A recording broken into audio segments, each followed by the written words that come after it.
સૌપ્રથમ તો જે અધ્યાપકોને વાંચતા આવડતું હોય ને એ જ આ વિડીયો જુએ. અને બીજી વસ્તુ કે જેઓમાં કંઈક અન્ડરસ્ટેન્ડિંગ સમજ શક્તિ હોય એવા અધ્યાપકો અહીંયા બેસે. પોતાનો અહમ રાખીને બેસવાવાળા નહીં, પોતાની ખોટી માન્યતાઓવાળા, પોતાના ખોટા અહમને રાખવાવાળા, પોતાના વહેમથી બેસવાવાળા એવા અધ્યાપકો આ વિડીયો ના જોવે તો વધારે સારું. અને જોશો તો પણ વાંધો નહીં, કદાચ તમારો અંધશ્રદ્ધા અને વહેમ દૂર થઈ જાય.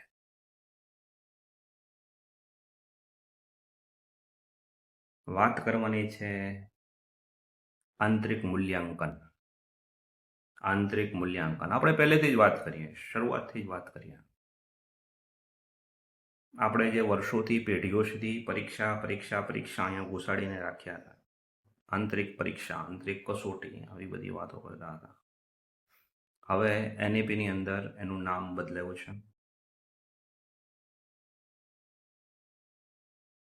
આ નામ બદલાયું છે એટલે કે હું જે પરિપત્ર સૌરાષ્ટ્ર યુનિવર્સિટીએ 10 ઓક્ટોબર 2023ના પત્રમાં જે એમણે નામ આપેલું છે એ છે CCE, એટલે કે કન્ટિન્યુઅસ એન્ડ કોમ્પ્રિહેન્સિવ ઇવેલ્યુએશન, સતત અને સર્વગ્રાહી મૂલ્યાંકન, આવું નામ આપેલું છે. પરીક્ષા નહીં, ભૂલી જાઓ. પરીક્ષા હોય તો એને કાઢી નાખો મગજમાંથી. CCE એટલે કે કન્ટિન્યુઅસ એન્ડ કોમ્પ્રિહેન્સિવ ઇવેલ્યુશન, સતત અને સર્વગ્રાહી મૂલ્યાંકન. આ હવે આપણે શબ્દ પ્રયોજવાનો છે. સૌરાષ્ટ્ર યુનિવર્સિટીના પરિપત્રમાં આ શબ્દ આપેલો છે. એના સંદર્ભમાં હું આ કહું છું. 10 ઓક્ટોબર 2023નો જે લેટર છે અને એમાં એમણે એક ફ્રેમવર્ક આપેલું છે. આંતરિક મૂલ્યાંકન કઈ રીતે કરવું. કસોટી નહીં, મારા મગજમાં હજી પેઢીઓથી આપણે કસોટીઓ લેતા થયા એટલે મગજમાં એ જ જે જૂનું પુરાણું અને ખોટું ઘૂસી ગયું છે. એટલે એ પણ થોડું ધીરે ધીરે હું બહાર કાઢવાનો ટ્રાય કરું છું કે મારા મગજની અંદર હવે કન્ટિન્યુઅસ અને કોમ્પ્રિહેન્સિવ ઇવેલ્યુએશન જ રહે. તો એ વસ્તુ અને તમારા સૌના મગજની અંદર પણ એ જ વાત રહે, કન્ટિન્યુઅસ એન્ડ કોમ્પ્રિહેન્સિવ ઇવેલ્યુએશન, નહીં કે પરીક્ષા. ઓકે, તો હવે આ જે પરિપત્ર છે, વેરાયટીઝ ઓફ પર્સન, અલગ અલગ પ્રકારના અધ્યાપકો. તો સૌરાષ્ટ્ર યુનિવર્સિટી સંલગ્ન જેટલી બી કોલેજ છે, સૌરાષ્ટ્ર યુનિવર્સિટી સંલગ્ન જે કોલેજો છે એ કોલેજોએ આ જે પરિપત્ર છે એની અંદર સૌરાષ્ટ્ર યુનિવર્સિટીએ આંતરિક મૂલ્યાંકન કઈ રીતે કરવું, કન્ટિન્યુઅસ એન્ડ કોમ્પ્રિહેન્સિવ ઇવેલ્યુએશન કઈ રીતે કરવું, એની એક ગાઈડલાઈન આપેલી છે, એક જનરલ ફ્રેમવર્ક આપેલું છે. એટલે કે જેટલી બી કોલેજ છે, મને આંકડો નથી ખબર સૌરાષ્ટ્ર યુનિવર્સિટીની કોલેજો કેટલી છે, પણ જેટલી બી કોલેજો છે એ દરેક કોલેજ આ ફ્રેમવર્ક છે એને ફોલો કરે, આવું સૌરાષ્ટ્ર યુનિવર્સિટી જે છે એમાં લેટરની અંદર કહેવું છે. તો અપેક્ષિત છે કે દરેક વ્યક્તિ ફોલો કરે. બુદ્ધિ નિષ્ઠા હશે તો તમે ફોલો કરશો. નહીં, મારે તો ફોલો નથી કરવું, હું તો મને મન ફાવે એમ એક્ઝામ લઈશ, આવા પણ હશે નમૂનાઓ. હવે આવા જે નમૂનાઓ છે જે પોતાની રીતે મૂલ્યાંકન કરવા માંગે છે, પોતાના ઘરની રીતે, પોતાના વિચારોને લીધે, આત્મલક્ષી મૂલ્યાંકન નથી કરવાનું. આત્મલક્ષી મૂલ્યાંકનનો મતલબ છે કે મારી માન્યતાઓને આધારે, મારા વિચારોને આધારે, મારા પૂર્વગ્રહોને આધારે, મારી પરંપરાઓને આધારે આને આત્મલક્ષી મૂલ્યાંકન કે એ રીતે નથી કરવાનું. મને તો ઘણા બધા વિચારો આવતા હોય, મારી રીતે કરવાનું છે. પોતાના વિચારોને આધારે, પોતાના પૂર્વગ્રહોને આધારે, પોતાની ખોટી માન્યતાઓને આધારે, પોતાની કોઈ બીજી જે જૂની પરંપરાઓના આધારે મૂલ્યાંકન નથી કરવાનું. આપણે મૂલ્યાંકન કરવા માટે એક લેટર આપેલો છે આપણને, સૌરાષ્ટ્ર યુનિવર્સિટીએ એક લેટર આપેલો છે અને એ લેટર પ્રમાણે જ આપણે એ મૂલ્યાંકન કરવાનું થાય છે. તો એ જે છે લેટર પ્રમાણે જે મૂલ્યાંકન કરવાનું થાય છે, ફરીવાર એ જ કહેવાનું થાય કે અમુક નમૂનાઓ હશે જેમ કહેશે કે અમારે તો આ રીતે મૂલ્યાંકન નથી કરવું. તો હવે આ નમૂનાઓ છે એને જે રીતે મૂલ્યાંકન કરવું હોય એ રીતે કરે, પણ એની જવાબદારી એની પોતાની રહેશે. જ્યારે ઇન્ક્વાયરી આવશે કોઈ પણ પ્રકારની ઇન્ક્વાયરી આવશે અને એ ઇન્ક્વાયરીની અંદર જ્યારે પૂછશે કે તમને યુનિવર્સિટીના ફ્રેમવર્ક પ્રમાણે તમે ન કર્યું અને તમે ધંગ ધાડા વગરનું મન ફાવે એ રીતે તમારી મનસ્વી રીતે તમને મન ફાવે એ રીતે તમને જે રીતે વિચારો આવે એ રીતે તમે મૂલ્યાંકન કર્યું તો એનો જવાબ આપવા માટે એના ખુલાસા માટે તૈયાર રહેજો. આ છે અમુક નમૂનાઓ હશે, વેરાયટીઝ ઓફ પીપલ હોય છે દુનિયામાં. ભગવાને અલગ અલગ પ્રકારના માણસો બનાવ્યા છે. બધા જ લોકો બુદ્ધિનિષ્ઠ હોત તો સારું જ હતું ને. દરેક લોકો પરિપત્ર સમજી જતા હોત. એકદમ ક્લિયર કટ પરિપત્ર છે. એટલા માટે જ મેં કીધું કે જેને વાંચતા આવડતું હોય ને એ જ અધ્યાપકો અહીંયા બેસે, જેને વાંચતા નથી આવડતું એ ન બેસે. તો એ પરિપત્રની થોડીક વાત મારે કરવાની હતી, શેર કરવાનું મને મન થયું હતું. બરાબર, શેર કરવાનું મન થયું હતું અને શેર કરવો જ જોઈએ. બરાબર, એટલે જે પરીક્ષાઓ પહેલાં આપણે આપણી રીતે લેતા હતા, પહેલાં ઇન્ટરનલ એક્ઝામ આપણે આપણી રીતે લેતા હતા, પણ હવે સૌરાષ્ટ્ર યુનિવર્સિટી જે લેટર આપ્યો ત્યારે એનો મતલબ એ થયો કે એ લોકો કહે છે એ પ્રમાણે આપણે લેવાની થાય છે, આપણે આપણી રીતે લેવાની થતી નથી. આવું એક અર્થઘટન આપણે કરી શકીએ. તો એમાં એમણે 4 કમ્પોનન્ટ આપેલા છે. બરાબર, તો સૌથી પહેલાં તો એ વસ્તુ છે કે આ 4 કમ્પોનન્ટને તમે યાદ કરો. એમાં પહેલો છે રિટર્ન. સૌથી પહેલો જે કમ્પોનન્ટ છે એ છે રિટર્ન કમ્પોનન્ટ છે. અને જે રિટર્ન કમ્પોનન્ટ જે છે એ રિટર્નનો મતલબ થાય છે કે એની અંદર એવા મુદ્દાઓ આવશે કે જેમાં વિદ્યાર્થીએ લખવાનું થાય, એવા પ્રકારના મુદ્દાઓ આવશે. રિટર્ન કમ્પોનન્ટમાં કેવા મુદ્દાઓ આવશે? લખવાનું થશે. લખવાનું થશે તો કેટલું લખવાનું થશે? તો 15 માર્ક એના છે. 15 માર્ક જેટલું જ લખવાનું થાય ને. પછી લખવાની અંદર તો ઘણા બધા એને કમ્પોનન્ટ આપેલા છે રિટર્નની અંદર. દાખલા તરીકે રિટર્નની અંદર તમે વીકલી ટેસ્ટ લઈ શકો, યુનિટ ટેસ્ટ લઈ શકો. Okay, you can free weekly test લઈ શકો, યુનિટ ટેસ્ટ લઈ શકો છો, ઓપન બુક ટેસ્ટ લઈ શકો છો, ઓપન નોટબુક ટેસ્ટ પણ લઈ શકો છો, ઓનલાઈન ટેસ્ટ લઈ શકો છો, એસે રાઇટિંગ લઈ શકો છો, આર્ટિકલ રાઇટિંગ લઈ શકો છો, ક્લાસ અસાઇનમેન્ટ, હોમ અસાઇનમેન્ટ લઈ શકો છો, રિપોર્ટ રાઇટિંગ લઈ શકો છો, રિસર્ચ લઈ શકો છો, રિસર્ચ પ્રેઝન્ટેશન લઈ શકો છો. તમે રિસર્ચ અથવા તો ડેઝર્ટેશન છે નાનું એવું, એ 15 માર્કનું તમે લઈ શકો છો. કેસ સ્ટડી પણ આની અંદર લઈ શકાય. પ્રોજેક્ટ રાઇટિંગ લઈ શકાય લિખિતની અંદર. જર્નલ રાઇટિંગ આની અંદર લઈ શકાય છે. Multiple choice question, MCQ type ક્વેશ્ચનની પરીક્ષા તમારે લેવી હોય તો પણ લઈ શકો છો. ઓપન ક્વેશ્ચન જે છે, ઓપન એન્ડેડ ક્વેશ્ચન જે હોય છે, ડિસ્ક્રિપ્ટિવ ટેસ્ટ પણ તમે લઈ શકો છો. ઓપન ક્વેશ્ચન એક્ઝામનો મતલબ છે કે ડિસ્ક્રિપ્ટિવ ટેસ્ટ લઈ શકો છો.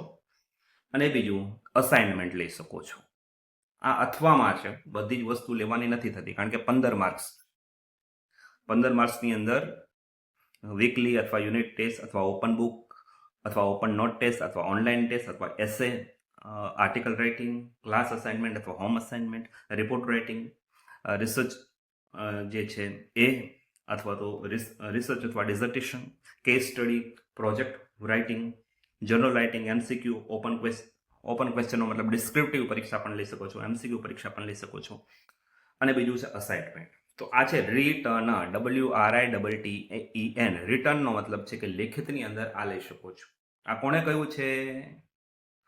કહ્યું છે? સૌરાષ્ટ્ર યુનિવર્સિટીના પરિપત્રએ, બીજા કોઈએ નથી કહ્યું. આ કોઈ વ્યક્તિએ કહેલી વાત નથી. ઘણા લોકોના મગજની અંદર એવું થઈ જાય છે કે કોઈ વ્યક્તિએ કહ્યું છે. એટલે દરેકનો, મારે તો માનસિક ઇલાજ બધાનો કરવાનો છે. હું મનોવૈજ્ઞાનિક છું એટલે મારે બધાનો માનસિક ઇલાજ કરો. બધા ગાંડો થાય તો બધા મારે ગાંડાઓનો સાજો કરવો એ અમારું કામ છે. તો પહેલાં મગજની અંદર ઠસાવી લેજો. સૌરાષ્ટ્ર યુનિવર્સિટીનું આ લેટર છે અને એની અંદર આ બધા ઓપ્શન આપેલા છે તમને. કેટલા માર્ક છે? 15 માર્ક. તો હવે તમારે પરીક્ષા પણ લેવી હોય ને અસાઇનમેન્ટ પણ લેવા હોય તો 15 માર્કના ડિવાઈડ કરવા પડે. કાં તો તમે 5 માર્કની પરીક્ષાને 10 માર્કનું અસાઇનમેન્ટ લઈ શકો, અને કાં તો તમે 10 માર્કની પરીક્ષાને 5 માર્કનું અસાઇનમેન્ટ લઈ શકો. એ રીતે તમારે ડિવાઈડ કરવા પડે. બરાબર, તમે એમ કહેતો હોય કે અમારે રિટર્ન એક્ઝામ લેવી છે તો મેક્સિમમ કેટલા માર્કની છે? 15 જ માર્કની છે. હવા બોલી બધી ભૂલી જાજો. જૂનું પુરાણું, અમે 50 માર્કની લેતા હતા, અમે 30 માર્કની લેતા હતા, અમે 40 માર્કની લેતા હતા, એ બધું ભૂલી જવાનું. દાદો આદમ જે હતો ને પેલા, એ બધું ભૂલવાનું આવે. એ ભૂલવા માટે આ બધું નવું આવ્યું છે. પણ આપણે એ ભૂલાતું નથી, કારણ કે એ બધા ફાયદા બહુ હતા એની અંદર બધા ફાયદા બહુ હતા. એક પરીક્ષા લઈને આપણે છૂટા.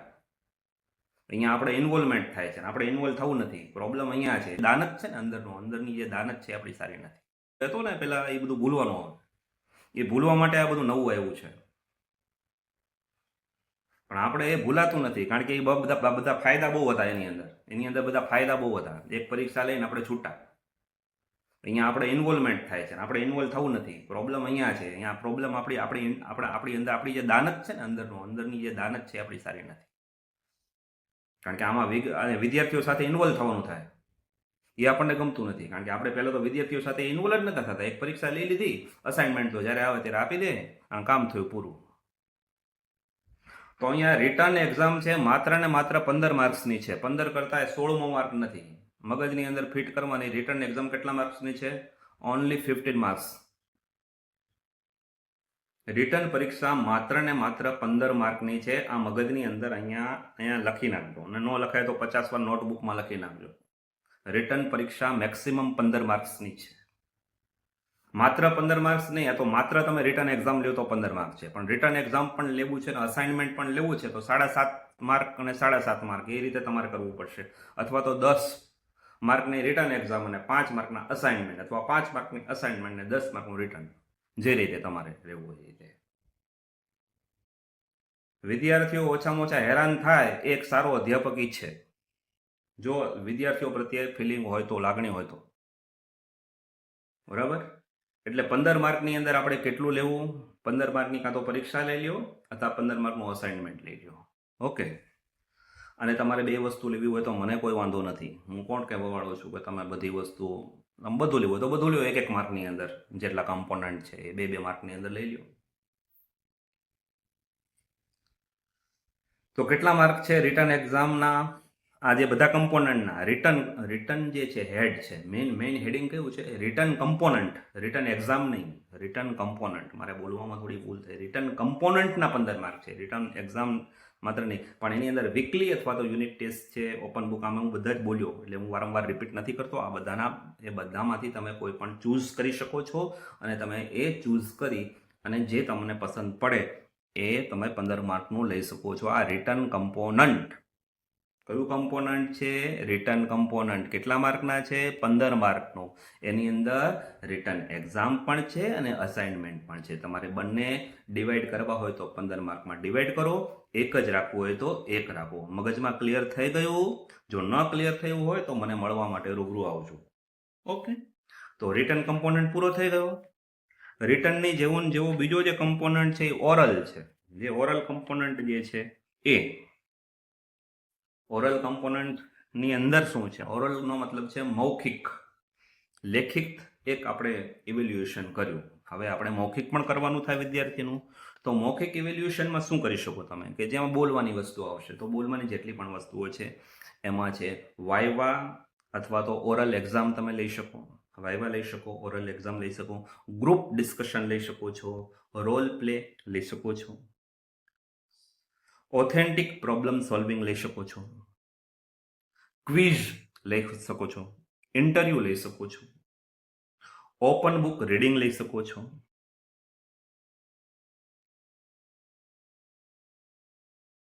ડિબેટ લઈ શકો છો, સ્પીચ લઈ શકો છો, અને રીડિંગ ટેસ્ટ પણ લઈ શકો છો.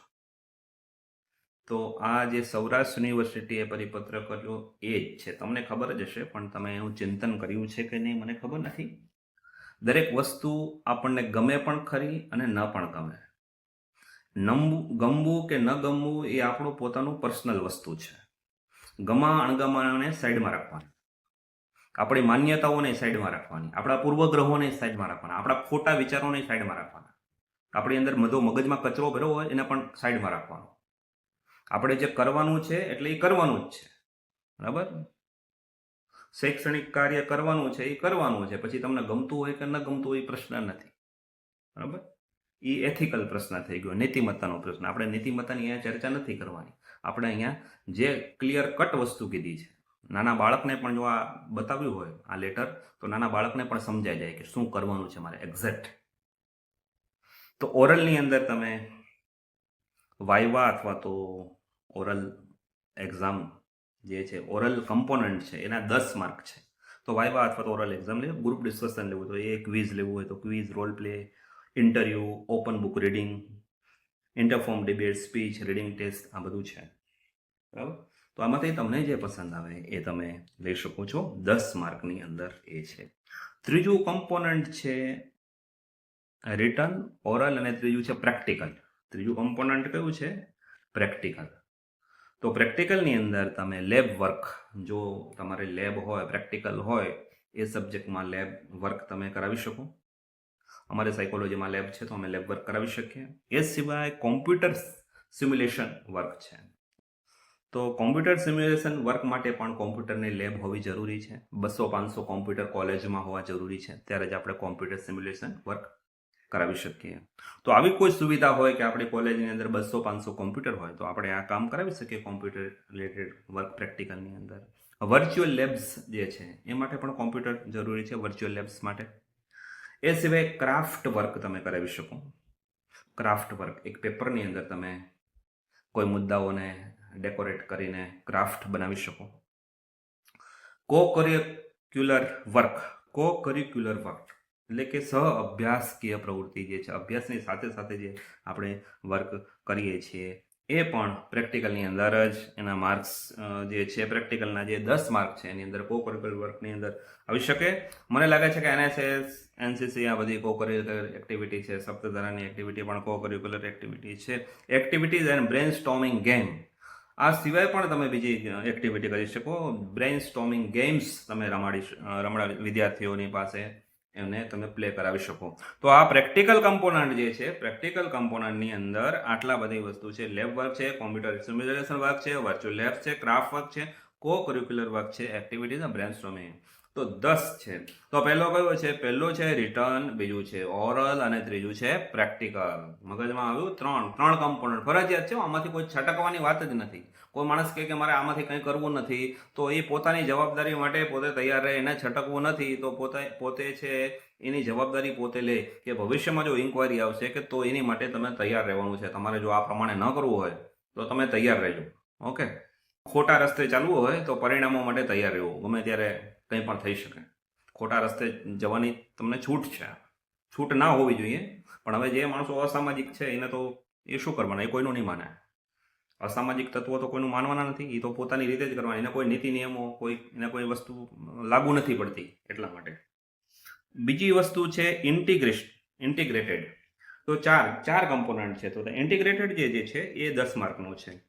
તો પ્રેક્ટિકલ જે છે ને એ 15 માર્કનું છે. Lab work, computer simulation work, virtual labs, craft work, practical છે 15 માર્કનું છે. તો પહેલો કમ્પોનન્ટ રિટર્ન 15 માર્કનું, બીજો કમ્પોનન્ટ ઓરલ છે એ 10 માર્કનો, ત્રીજો પ્રેક્ટિકલ 15 માર્કનો, અને ચોથો કમ્પોનન્ટ જે બાકી બચ્યું ઇન્ટિગ્રેટેડ જે છે એ ઇન્ટિગ્રેટેડની અંદર તમે સેમિનાર લઈ શકો, પેપર પ્રેઝન્ટેશન લઈ શકો છો, એ સિવાય પોસ્ટર પ્રેઝન્ટેશન લઈ શકો છો, ફિલ્ડ અસાઇનમેન્ટ લઈ શકો છો, સેલ્ફ એન્ડ પિયર ઇવેલ્યુએશન લઈ શકો છો.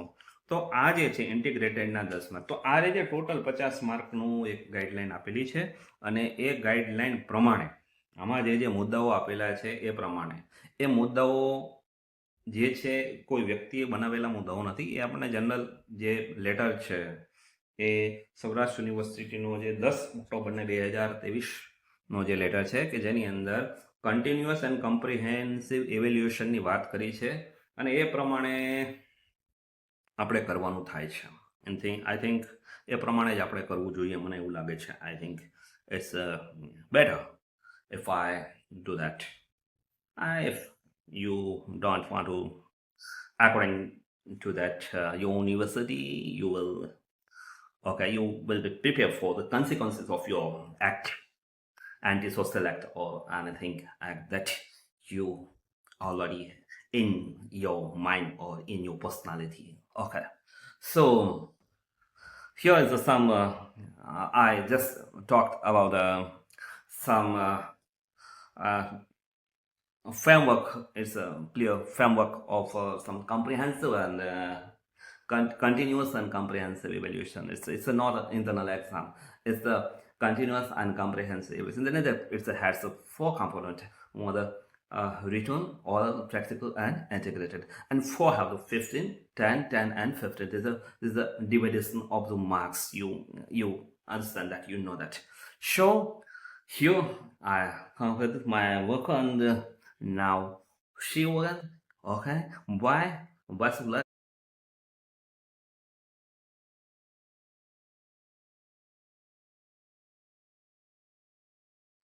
Increasing tempo of new product development.